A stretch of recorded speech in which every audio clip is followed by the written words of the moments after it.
Hello everyone, I'm Krishna. Let me welcome you to my channel. I'm back with a new topic today, and today's topic is prediction, and it is from Unit 14 of Meanings into Words.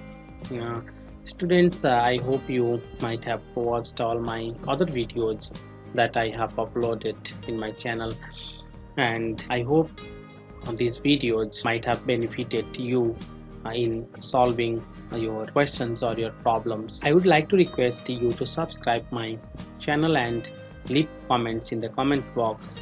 So if you leave the comments in the comment box, I may get the information about your queries and questions. So this lesson is very important from the examination point of view. And prediction means what? Prediction means forecasting something, and forecasting something is really difficult and challengeable because future is full of uncertainties. So this book, Meanings into Words, has prescribed 3 structures to do the prediction, and I'm going to teach you these 3 structures. Let's see, student, the next slide. Okay, there are some points, and which points are very important in order to find or in order to write which structure is going to be used in the question. So the first point is will definitely, will certainly, and I'm sure. CO2, certain to, bound to. It means although I have written them very concisely, I'm going to elaborate on them. If there is will definitely, will certainly, and I am sure in the question, you have to use either CO2, either certain to, or bound to. CO2, certain to, and bound to can be used interchangeably in the answer. So it means you have to write only one. Second is will probably, I expect, and I hope, likely to. When you find will probably, I expect, and I hope in the question, you have to use likely to. And third one is won't probably. Sometimes probably won't also may be given. I doubt. When you find won't probably, you probably won't, or I doubt in the question, you have to use unlikely to. And the fourth point is don't use will definitely, will certainly, will probably, won't probably, I doubt, I'm sure, I expect, I hope while writing the answers. They are essential for the students to find which structure is going to be used in the question, but when they write the answer of those questions, they are not necessary. Fifth point is identify the verb from the questions. Then you need V1 after likely to, after unlikely to, or after CO2. So V1 is there in the question.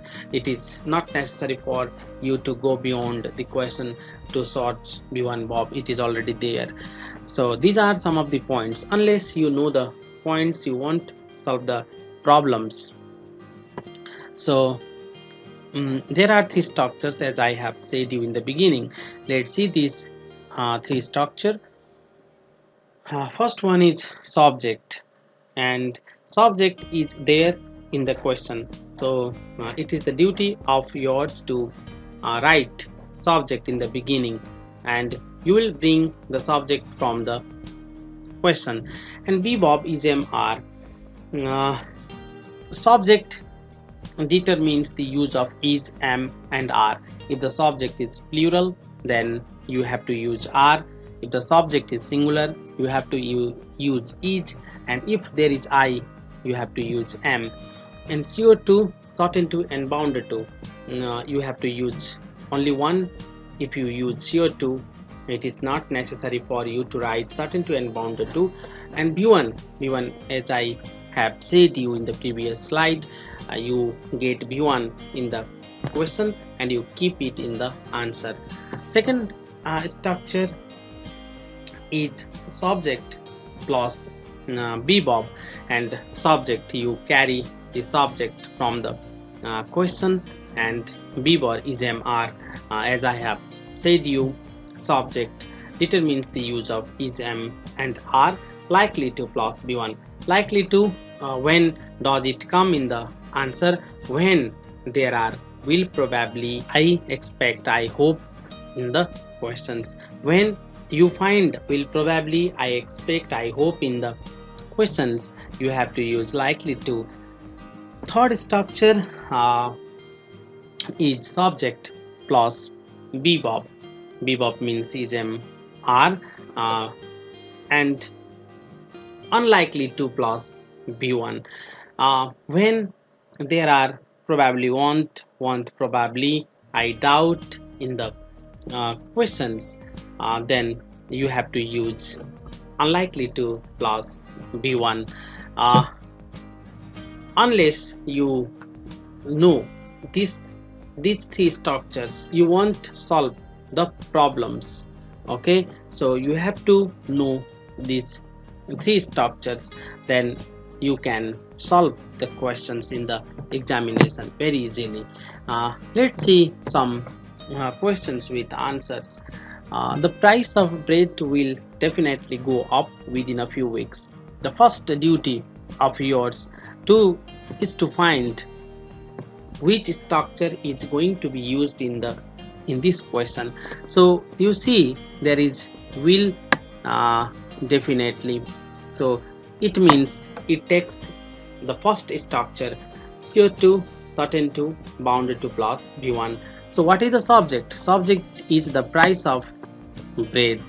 Okay, it is singular, so each should be used. The price of bread each. Then you need either CO2, certain to or bounded to. I have used here CO2. Okay, and go is b1, and you have to write what is there. Okay, the price of bread is CO2 go up within a few weeks, so will definitely not be used while writing the answer. So let's see the second question. There will probably be more fighting in the capital. Okay, will probably means likely to. Okay, so there is the subject, then is, because here is more fighting. Okay, more fighting, it is uncountable, so is should be used, and likely to be is b1, be more fighting in the capital remains same. Third is he probably won't arrive. Probably is there, probably won't, so it means you have to use unlikely to.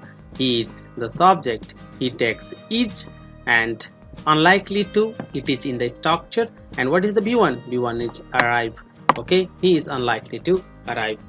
So the fourth question, I expect there will be lots of people at the meeting. So I expect means likely to.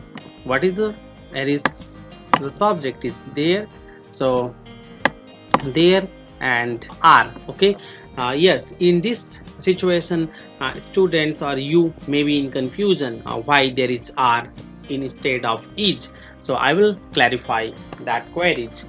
So when you see the question, and if there is, okay, plural subject at the end of the sentence, then you have to use are. If there is singular subject, you have to use is. Okay, so there are likely to be, is here is b is there, b is b1, so there are likely to be lots of people, okay, at the meeting, and here is lots of people, so you have to use are. The next method also you can apply in the question. Lots of people also you can write in the beginning. Lots of people are likely to be at the meeting. That also you can write. And the fifth structure is I doubt if the miners will go on strike. Okay, so I doubt is there, so I doubt means unlikely to. So what is the subject? Subject is the miners. If it is not the subject, okay, so the miners is the subject, miners means many, so are should be used. And when there is I doubt, I have said you unlikely to should be used, so the miners are unlikely to go is b1, here is go, and on strike it's same, the miners are unlikely to go on strike. Students, in this way you can solve the other questions which are there in your book. So please, if you like this video, share this video among your friends, and thank you for watching this video. I will be back very soon with a new lesson of this book. Thank you.